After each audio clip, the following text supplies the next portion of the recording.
Hi, praise the Lord. நம்மளுடைய மனம் திரும்புதலின் பயணத்துல இது நம்முடைய 14வது நாள். ஒருவேளை ஆண்டவரிடத்துல கிட்டி சேரணும்னு நினைக்கிற ஒரு நபரா நீங்க இருந்தீங்க அப்படின்னா, இந்த வீடியோ இப்பதான் ஃபர்ஸ்ட் டைம் பாக்குறீங்கன்னா, இந்த 40 நாள் ஜெப தியான பயணம் உங்களுக்கு கண்டிப்பா யூஸ்ஃபுல்லா இருக்கும்.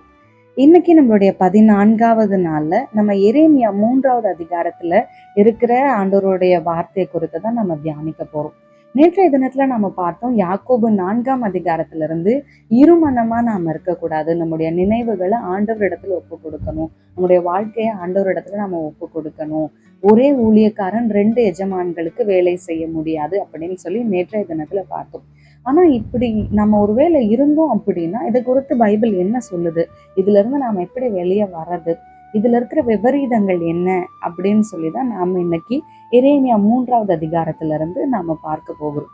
எரேமியா 3வது அதிகாரத்துல 4வது வசனம் 5வது வசனத்தை நாம வாசிக்கும் போது, நீ இது முதல் என்னை நோக்கி, என் பிதாவே தேவரீர் என் இளவயதின் அதிபதி என்று சொல்லி சதா காலமும் கோபத்தை வைப்பாரோ, அதை என்றென்றைக்கும் காப்பாரோ என்கிறாய் அல்லவோ? இதோ இப்படி நீ சொல்லியும் பொல்லாப்புகளை செய்து மிஞ்சி போகிறாய் என்கிறார். இந்த வசனத்தை நம்ம வாசிக்கும் போது இன்னைக்கு பிரசன்ட்ல நம்ம யோசிச்சு பார்த்தோம்னா, நம்ம கிருபையின் காலத்துல இருக்கோம், ஆண்டவர் மன்னிக்கிறவரா இருக்காரு, நம்ம மேல ஆண்டவர் என்னைக்குமே கோபமாவே இருக்க மாட்டார், ஆண்டவர் மன்னிச்சு நம்மளை ஏற்றுக்கொள்வார் அப்படின்னு சொல்லி ஆசீர்வாதத்துக்குரிய ப்ராஸ்பரிட்டிக்குரிய நிறைய காரியங்களை நம்ம டெய்லி கேட்டுட்டே இருக்கோம். அது குறிச்ச கிளாரிட்டியை தான் எரேமியா 3வது அதிகாரத்துல ஆண்டவர் நமக்கு தரார். இப்படியெல்லாம் நீ சொல்லியும் நீ இன்னும் முழு மனசா என் இடத்துல நீ திரும்பலையே, இதெல்லாம் ஒரு காரணமா கொண்டு நீ இன்னும் மிஞ்சிதானே போய்கிட்டு இருக்க அப்படின்னு ஆண்டவர் இஸ்ரவேல் ஜனங்களை பார்த்து சொல்லுகிறத நம்ம வாசிக்கிறோம். அதுவும் இல்லாம தொடர்ந்து 10வது வசனத்தை நம்ம வாசித்தோம்னா, இவைகளை எல்லாம் கண்டும் யூதா என்கிற அவளுடைய சகோதரியாகிய துரோகி கள்ளத்தனமாய் திரும்பினாலே அன்றி முழு இருதயத்தோடும் என்னிடத்தில் திரும்பவில்லை என்று கர்த்தர் சொல்லுகிறார். ஆண்டவர் வெளி தோற்றத்தை பார்க்க மாட்டார், உள்ளத்தை மட்டும்தான் பார்க்கிறார் அப்படின்றத நம்ம நிறைய இடங்கள்ல இன்னும் எக்ஸ்கியூஸா யூஸ் பண்ணிட்டு இருக்கோமே ஒழிய, அந்த வசனத்தோடைய ஆழத்தை நம்ம போய் பார்த்தோம்னா ஆண்டவர் உண்மையாவே நம்முடைய உள்ளத்தை பார்க்கிறார். யாரும் பார்க்காத நம்ம உள்ளத்துல இருக்கிற அழுக்குகளை, அலங்கோலங்களை, அருவருப்புகளை அவர் பார்க்கிறார்.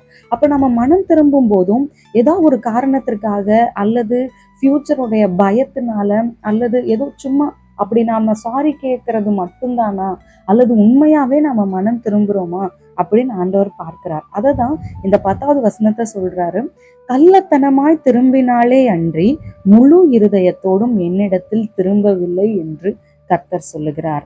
ஆக இந்த 14வது தேதி 14வது நாளுல நம்ம இதுவரைக்கும் என்ன ஒரு எண்ணத்தோட நம்ம இந்த மனம் திரும்புதல்னு நம்ம பயணத்து கொண்டிருந்தாலும், நம்மளோட வாழ்க்கையில நம்மளோட பிஸி ஸ்கெடியூல்ல எதனால நம்ம அப்படியே மாறி மாறி போயிட்டு இருந்தாலும், இந்த நாளில் ஆண்டவரிடத்துல முழு மனதாய் திரும்புவோம். இரு மனம் இல்லாம முழு மனதாய் திரும்புவோம்.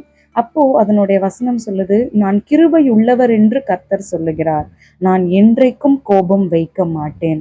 ஆண்டவருடைய இந்த ஒரு வாக்குத்தத்தத்தை நம்ம பற்றி கொண்டு முழு மனதாய் அவரிடத்துல நாம திரும்புவோம். ஆண்டவர் நம்மை மன்னித்து நம்முடைய வாழ்க்கையை புதுப்பித்து அவருடைய சுத்தத்திற்கு நேராய் வணைந்து கொள்ள அவர் வல்லவராய் இருக்கிறார். உங்களுடைய ஜெபங்களில என்னையும் நினைவு கொள்ளுங்க. நாளைக்கு சந்திப்போம். May God bless you.